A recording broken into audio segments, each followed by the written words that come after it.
This is 10th lecture of the chapter Electromagnetic Induction for class 12 physics. So we have to know little bit about electric power, AC electric power. So basically, what is power? Power is equal to rate of work done, rate of electrical work done. So in place of work done, we can write force into distance by time. So power is equal to, in place of force, we can write Q by R square into R by T. Because this is nothing but electric force. This is nothing but electric force. So we know electric force is given by Coulomb's law, that is Q by R square. So we can write P is equal to Q by R into T. So P is equal to, we can write Q by R into Q by T. So in place of Q by R, we can write V, and Q by T is equal to I. This is one of the formula of power. Another formula is P is equal to IR into I. We can write I square R. This is another formula. P is equal to, in place of I, we can write V square by R square into R. So we can write P is equal to V square by R.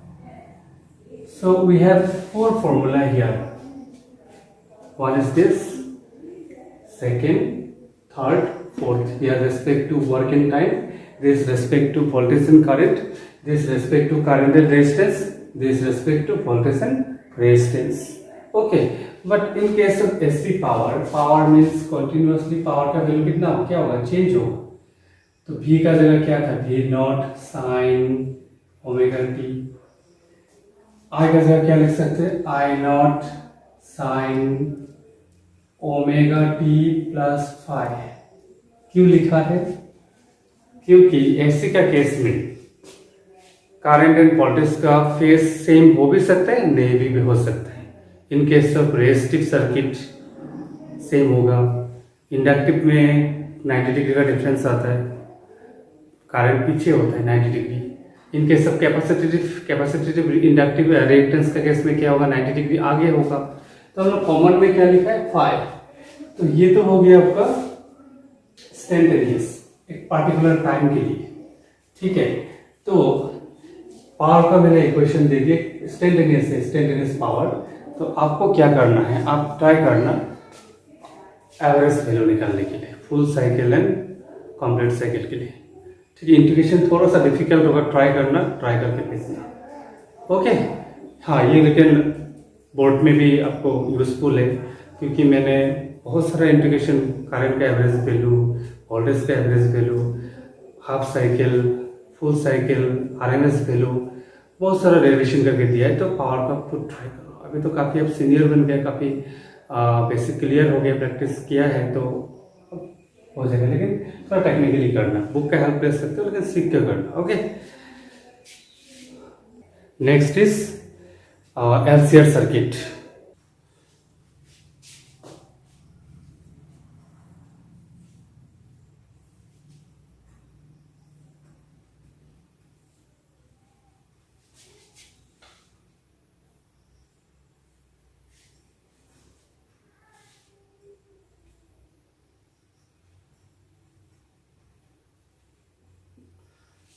जैसे ऐसे source connect किया है resistance के साथ, pure resistance, एक inductor है circuit में, एक कैपेसिटर है. ऐसे इंस्टेंटेनियस यानी ऐसे करंट जा रहे हैं. तो इसके लिए जो ऑपोजिशन होगा तो रेजिस्टेंस आर ही होगा. इसके लिए क्या है, इसके लिए है एक्स सिंबल. इसका जो ऑपोजिशन होता है बाय रिएक्टेंस होता है, दैट इज एक्स सी. पता है, इसका जो आर का जो डायरेक्शन है, मतलब आर में जो करंट जाता है, करंट का डायरेक्शन और वोल्टेज का डायरेक्शन क्या होता है, सेम होता है. प्रीवियस लेक्चर अगर नहीं समझ में आया तो उसको पढ़ के इसको सीखो, नहीं तो नहीं होगा. यहाँ पे I naught sine omega t और V naught sine omega t था. दोनों का फेस क्या है, सेम है, सेम। इस केस में वोल्टेज अगर V not sine omega T है तो करंट क्या था, I not sine omega T minus 90। इस केस में क्या था, V not sine omega T I not sine omega T plus 90। इसका मतलब है ये 90 डिग्री पीछे है तो ये 90 डिग्री आगे है। इसका मतलब है एक्सएल और एक्सी के बीच में एंगल कितना है, 180। एक पीछे है 90 डिग्री, एक 90 डिग्री आगे है। तो अगर मैं फेजर डायग्राम बनाऊं इसके लिए, हाँ इसमें आप लोग तो देखो ये जो एलसीआर सर्किट में जो सर्किट एलिमेंट है वो एक प्योर रेजिस्टेंस है, इसका बारे में थोड़ा डिटेल्स मैंने सिखाया। एक इंडक्टिव रिएक्टेंस है तो उसका एक्सएल होता है, XL is equal to omega L होता है। ओमेगा एल का जगह हम लोग लिख सकते हैं 2 पाई एफ इंटू एल। इसका भी डिटेल सब जानते हो क्योंकि बोर्ड में अगर शॉर्ट नोट आता है तो आपको इसके बारे में भी लिखना पड़ेगा। फिर कैपेसिटिव रिएक्टेंस के बारे में लिख सकते हो, ठीक है। कैपेसिटिव रिएक्टेंस के लिए क्या लिखोगे आप, एक्सी इज इक्वल टू, ये सब तो हम लोग पढ़ चुके हैं, 1 बाय ओमेगा सी, यानी एक्सी इज इक्वल टू लिख सकते हैं 1 बाय 2 पाई एफ इंटू सी। तो फिर है हम लोग फेजर डायग्राम, इक्वेशन वगैरह तो हम लोग पढ़ चुके हैं ऑलरेडी, कैसे आता है, कैसे डिफरेंस, ये सब डिफरेंस कैसे आता है सब सीखा है। फेजर डायग्राम एलसीआर सर्किट के लिए, फेजर डायग्राम वेव डायग्राम भी आप खुद बना सकते हो। अगर मैं एक्सएल का डायरेक्शन यहां लेता हूं तो एक्स से क्या होगा, नीचे होगा, क्योंकि ये मान लेते आर है, आई का डायरेक्शन यहाँ पे है, आई और आर यहाँ पे, पी और आर क्या है, सेम है, ठीक है। और ये दोनों का बीच में एंगल कितना है, 90 है। इन जनरल याद रखना सिग्नल इतना लो नहीं होता है, सिग्नल का फ्रीक्वेंसी ज्यादा होता है तो जनरली एक्सएल एक्सी से ज्यादा होता है। तो ये दोनों वेक्टर ऑपोजिट है ना, तो दोनों का रिजल्टेंट क्या होगा, एक्सएल माइनस एक्सी। इसको मान लेते ये डायरेक्शन में है, ये डायरेक्शन में है, मतलब दोनों ऑपोजिट है ना। 180 के बारे में समझा दिया, तो ये डायरेक्शन में रिजल्ट है, रिजल्टेंट है एक्सएल माइनस एक्सी, क्योंकि generally XL is greater than what, XC, ठीक है। तो ऊपर बनाता हूं डायग्राम को, यहाँ पे ये हो गया आपका एक्सएल, ये हो गया XC, this is what R. इसका रिजल्टेंट होगा ये डायरेक्शन में, that is XL minus XC. अभी देखो, अभी हम लोगों के पास दो वेक्टर है, ये दोनों का तो रिजल्ट हम निकाल लिया, that is XL minus XC. और एक्सएल माइनस एक्सी जो एक वैल्यू होगा वो किसका कितना डिग्री में है, आपका साथ 90 डिग्री में है। तो 90 डिग्री में अगर दो वेक्टर होता है, रिजल्टेंट मिडिल से जाएगा, तो मिडिल से जाएगा तो ना, तो यहाँ पे हम लोग लिख सकते हैं this vector is XL minus what, XC. 11th class में सीखा है, ठीक है। अभी रिजल्टेंट को जेड से डिनोट करता है, resultant is called impedance.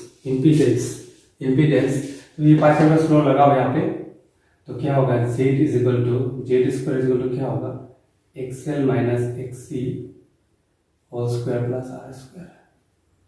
This square is equal to this square plus this square. तो जेड क्या होगा, root over XL minus XC whole square plus R square. इसी जेड को बोला जाता है इंपीडेंस।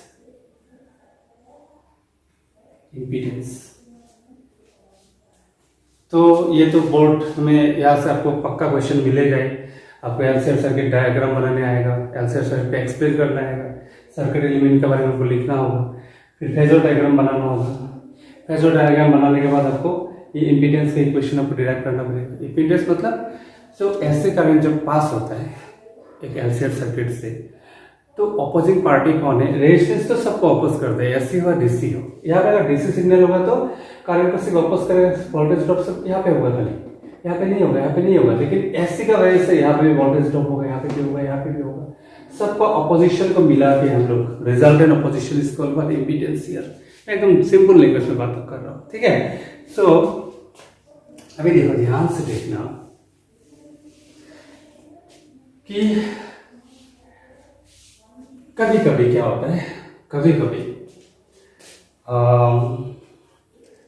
किसी पार्टिकुलर फ्रीक्वेंसी में एक सेल और एक सी क्या होता है, सेम होता है। तब देखो क्या होगा, z इज इक्वल टू क्या हो जाएगा, ये पार्ट तो जीरो हो जाएगा, एक्सएल माइनस एक्स जीरो हो जाएगा, z इज इक्वल टू क्या होगा, r। मतलब इसका ऑपोजिशन में इसका ऑपोजिशन को क्या कर देगा, कैंसिल कर देगा। तब सर्किट को हम लोग बोलते हैं रेजोनेंस सर्किट।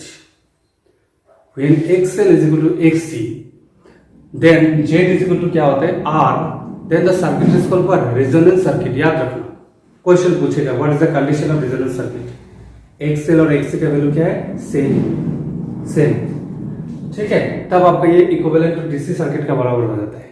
डीसी सर्किट में सिर्फ रेजिस्टेंस में क्या होगा, सिर्फ R होगा। तो XL का वैल्यू कितना है, ओमेगा है। XC का वैल्यू कितना आता है, 1 बाय ओमेगा C, ठीक है। सो हम लोग लिख सकते हैं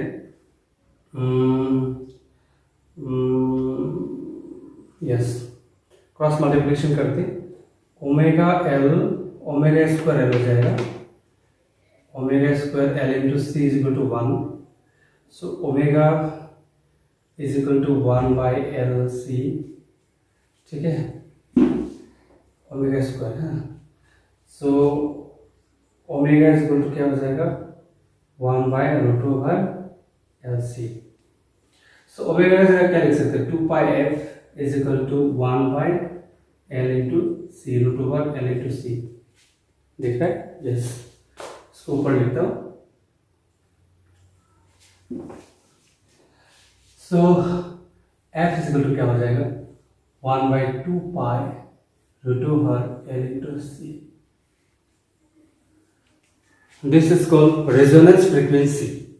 Resonance frequency 1 by 2 pi root over L into C. L और C तो आपका कांस्टेंट है, 2 पाई भी कांस्टेंट है, तो रेजोनेंस फ्रीक्वेंसी भी क्या होगा, एक पार्टिकुलर सर्किट के लिए क्या होगा, कांस्टेंट होगा। वो आप किस टाइप का इंडक्टर, किस टाइप का कैपेसिटर लगा, कितना वैल्यू होगा, वो डिपेंड होगा, ठीक है। तो फिर से बताता हूँ, जब XL मतलब इंडक्टिव रिएक्टेंस और कैपेसिटेटिव रिएक्टेंस अगर सेम है तब सर्किट को रेजोनेंस सर्किट बोला जाता है, रेजोनेंस सर्किट। और रेजोनेंस सर्किट फिर सेम करके जो फ्रीक्वेंसी निकालता है, that frequency is called by resonance frequency. Resonance frequency मैं यहाँ पे बहुत सिंपल करके बताया, थोड़ा बहुत डिटेल्स और है। मेन अगर कॉन्सेप्ट समझ में आ गया, थोड़ा बहुत है तो आप खुद भी पढ़ सकते हो, ओके, खुद भी पढ़ सकते हो। सो थोड़ा बहुत ना ट्रांसफॉर्मर एंड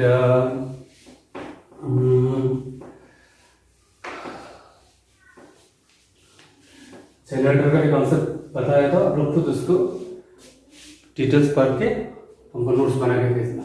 ट्रांसफार्मर क्या होता है, जैसे मान लो कि इस टाइप का एक रेक्टेंगुलर फ्रेम है, ओके। सो यहाँ पे ऐसा बाइंडिंग होता है, यहाँ पे आपको एसी सोर्स दिया जाता है, और यहाँ पे भी आपको ऐसा हम लोग यहाँ पे आउटपुट रेजिस्टेंस लेंगे, आउटपुट जहाँ पे यूज होगा RL, ठीक है। So it's called primary coil, जिसका नंबर ऑफ टर्न्स N1 है। ये सेकेंडरी कॉइल है, नंबर ऑफ टर्न्स होगा N2, ठीक है। प्राइमरी कॉइल, ये सेकेंडरी कॉइल है। मैं फिर से बताता हूँ, आपको डिटेल्स आपको खुद डिटेल्स देखना है। प्राइमरी कॉइल, सेकेंडरी कॉइल, यहाँ पे नंबर ऑफ बाइंडिंग है। अभी देखो यहाँ पे अगर एसी करंट होगा तो यहाँ पे भी एसी करंट प्रोड्यूस होगा।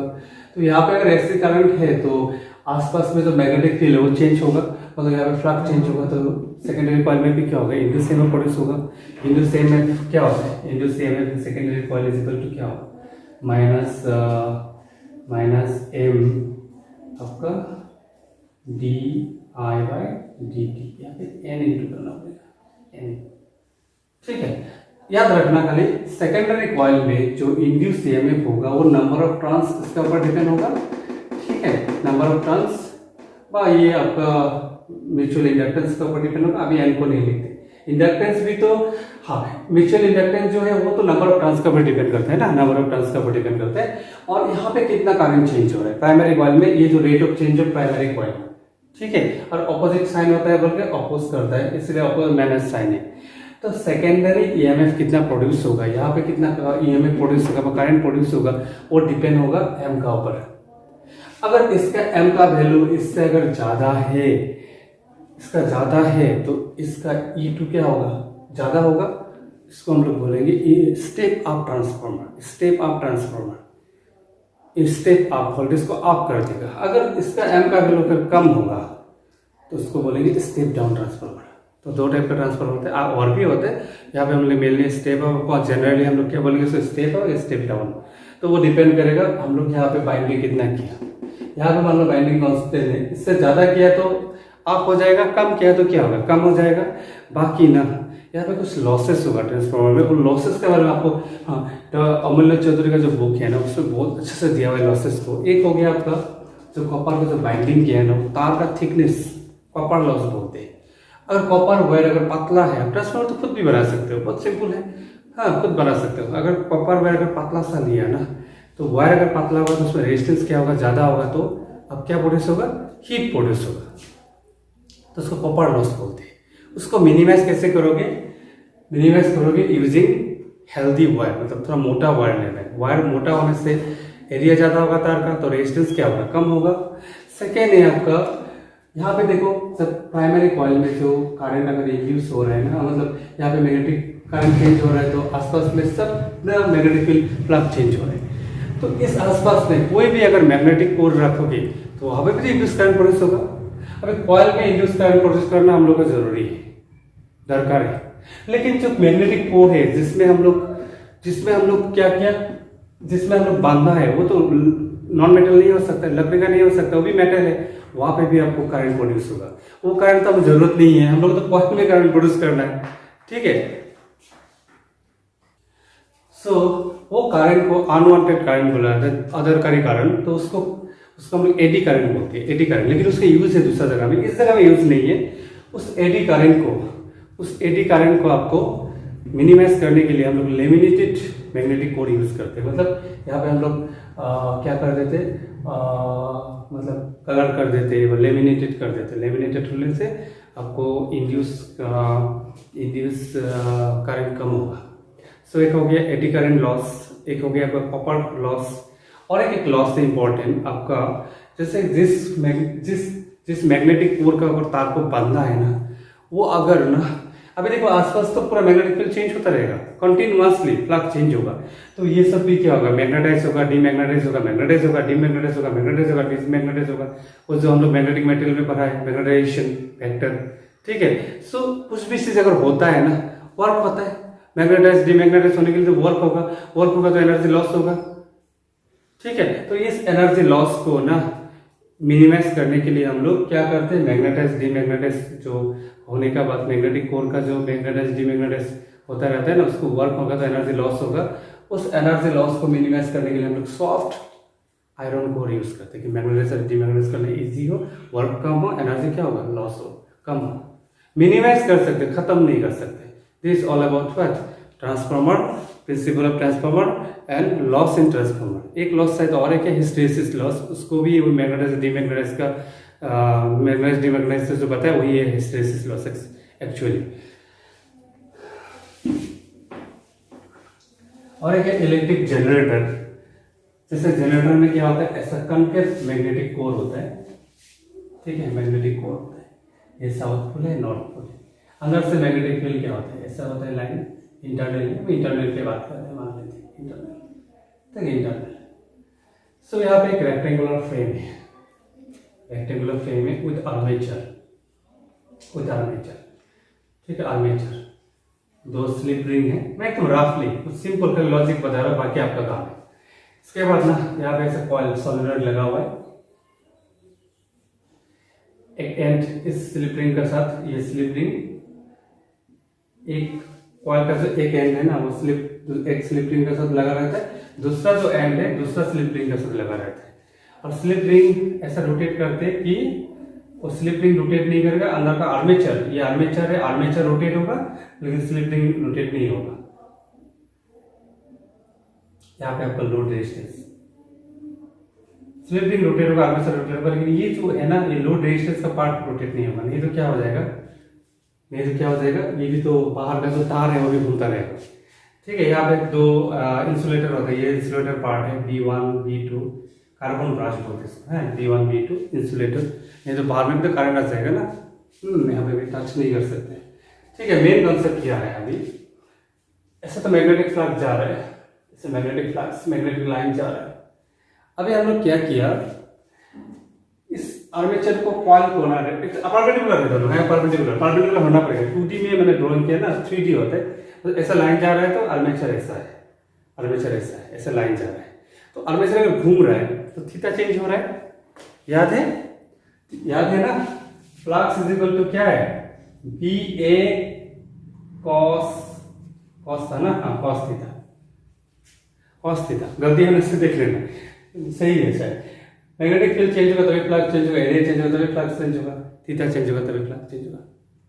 यहाँ पे थीटा चेंज होने का वजह से एरिया चेंज इससे रहेगा, मतलब ऐसा लाइन जा रहा है। देखो कोई हमको तीर मार रहा है, तीर में ऐसा खड़ा हो लगने का चांस ज़्यादा है, और ऐसा खड़ा हो लगने का चांस कम है। जब ऐसा लाइन जा रहा है, ऐसा है फ्रेम, तो इसमें मैग्नेटिक लाइन्स कम होगा ना, फ्लक्स कम होगा, चेंज हो रहा है। तो मैग्नेटिक फ्लक्स कंटिन्यूअसली फ्रेम में क्या हो रहा है, चेंज हो रहा है। और changing magnetic flux produce induce EMF, coil में करंट प्रोड्यूस होता है। तो इस कॉइल में हम लोग करंट यहाँ से ऐसे करंट मिल जाएगा। लेकिन फ्लक्स को तो चेंज करना पड़ेगा ना, फ्लक्स को चेंज करने के लिए हमें कॉइल को रोटेट करना पड़ेगा, रोटेट करने के लिए हमें ऑयल देना पड़ेगा। ऑयल देंगे तो पहले हीट एनर्जी प्रोड्यूस होगा, फिर मैकेनिकल एनर्जी प्रोड्यूस होगा। First heat energy is converted to mechanical energy, then it's converted to electrical energy. So electric generator is a device which convert mechanical energy to what? Electrical energy, and it is based on electromagnetic induction due to change of magnetic flux induced as the current is produced. Okay, so हाँ थोड़ा बहुत topic है, main तो मैंने बता दिया, almost बता दिया। फर्स्ट बुक का अभी लास्ट थोड़ा सा चैप्टर है आपका इलेक्ट्रोमैग्नेटिक वेव है, उसमें तो ज़्यादातर याद करना पड़ेगा। एक है डिस्प्लेसमेंट करंट, थोड़ा सा कॉन्सेप्ट है, उसको जब स्कूल खुल जाएगा बता दूंगा थियोरेटिकल है, अगर आप सकने से आप खुद ठीक करके रखो। और कोई टॉपिक में कन्फ्यूजन होगा तो you can ask to me. Next में स्टार्ट करूँगा सेकेंड पार्ट का, हो सकता है सेमीकंडक्टर फिजिक्स स्टार्ट करो, नहीं तो dual nature and atom and nucleus particle start करो, उसमें ज़्यादा टाइम नहीं लगेगा। ठीक है, ओके, ऑप्टिक्स तो ऑलमोस्ट खत्म ही है। ठीक है, फाइन।